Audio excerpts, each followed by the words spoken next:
एक घने जंगल के किनारे एक शांत सा बगीचा था। उसी बगीचे में एक पेड़ की शाखा पर एक छोटा सा कोकुन गुड़िया लटक रहा था। उसके अंदर एक नन्ही सी तितली बनने की प्रक्रिया चल रही थी।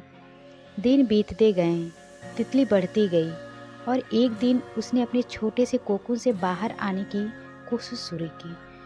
कोकुन बहुत छोटा था और तितली के पंख अभी पूरी तरह विकसित नहीं हुए थे। वह जितना बाहर आने की कोशिश करती, उतना ही उसका शरीर अंदर फंस जाता।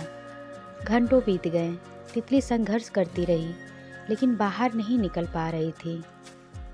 वहीं पास के घर में रहने वाला एक बूढ़ा आदमी रोज बगीचे में टहलने आता था।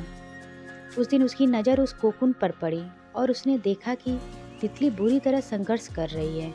उसे तितली पर दया आई। वह बोला, बेचारी कितना कष्ट झेल रही है, चलो मैं इसकी मदद करता हूँ।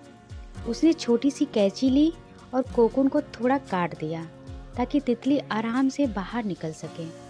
तितली आसानी से बाहर आ गई, लेकिन कुछ अजीब था। उसके पंख कमज़ोर थे, सिकुड़े हुए थे। वह उड़ने की कोशिश करती, पर उसके पंख संभल नहीं पाते। वह बार बार गिरती जाती। बूढ़े को लगा कि थोड़ा समय लगेगा और फिर वह उड़ने लगेगी, लेकिन ऐसा नहीं हुआ। तितली धीरे धीरे रेंगती हुई घास तक पहुंची। घंटों बीत गए, पर उसके पंख फैल ही नहीं रहे थे, न ही उनमें उड़ने की ताकत आ रही थी। कुछ समय बाद बूढ़ा आदमी समझ गया। उसने मदद नहीं की, बल्कि तितली की ताकत छीन ली।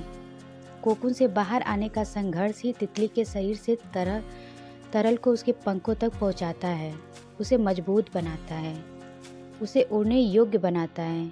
लेकिन क्योंकि उसने दर्द और संघर्ष से गुजरने ही नहीं दिया, तितली कभी उड़ना सीख ही नहीं सकी। वह जिंदगी भर सिर्फ रेंगती रही।